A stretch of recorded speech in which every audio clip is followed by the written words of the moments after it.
వామో! భూమా మౌనిక ఆస్తులు అన్ని వేల కోట్ల. మొదటి భర్త నుంచి భరణమే వందల కోట్లు తీసుకుంది. మంచు ఫ్యామిలీ గొడవలకు ఇప్పుడప్పుడే ఫుల్ స్టాప్ పడేలా అనిపించడం లేదు.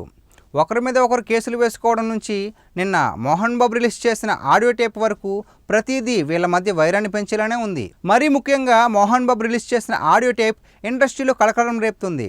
భార్య మాటలు విని మనోజ్ నా గుండెలపైన తన్నావు అంటూ చెప్పుకురావడం సంచలనంగా మారింది. దాంతో ఈ గొడవలకు ముఖ్య కారణం భూమా మౌనిక రెడ్డియేనా అని నెటిజన్లు మాట్లాడుకుంటున్నారు.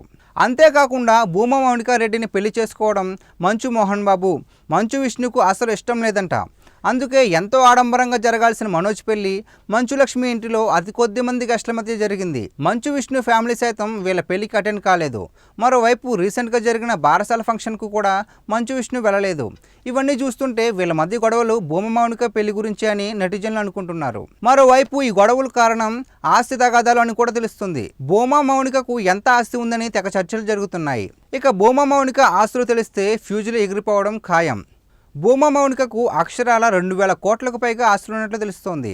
భూమా మౌనిక రెడ్డి పేరుపై కమర్షియల్ ప్రాపర్టీస్ ఉన్నాయని సమాచారం. అంతేకాకుండా ఆలగడ్డ, కర్నూలు చుట్టుపక్కల ప్రాంతాల్లో కూడా మౌనిక పేరుపై విపరీతంగా ఆస్తులు ఉన్నాయని తెలుస్తోంది.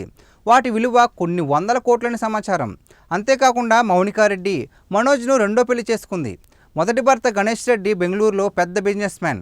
ఇక గణేష్ రెడ్డి భూమా మౌనిక పెళ్లి చేసుకున్న కొన్నాళ్ళకే ఇద్దరి మధ్య మనస్పర్ధలు రావడంతో విడాకులు తీసుకున్నారు. అప్పటికే వీళ్ళకు ఒక బాబు కూడా ఉన్నాడు. ఇక వీరిద్దరూ విడిపోయిన తర్వాత గణేష్ రెడ్డి నుంచి మౌనికకు భరణంగా 250 కోట్ల రూపాయలు వచ్చాయని వార్త. ఇన్ని వేల కోట్లు ఆస్తులుండి కూడా మనోజ్ ఎందుకు గొడవపడుతున్నాడని కూడా పలువురు నెటిజన్లు మాట్లాడుకుంటున్నారు. దీనిపై మీ అభిప్రాయం ఏంటో కామెంట్ చేయండి. ఈ వీడియో నచ్చితే లైక్ చేసి మా బ్లాక్ న్యూస్ ఛానల్ సబ్స్క్రైబ్ చేసుకోండి.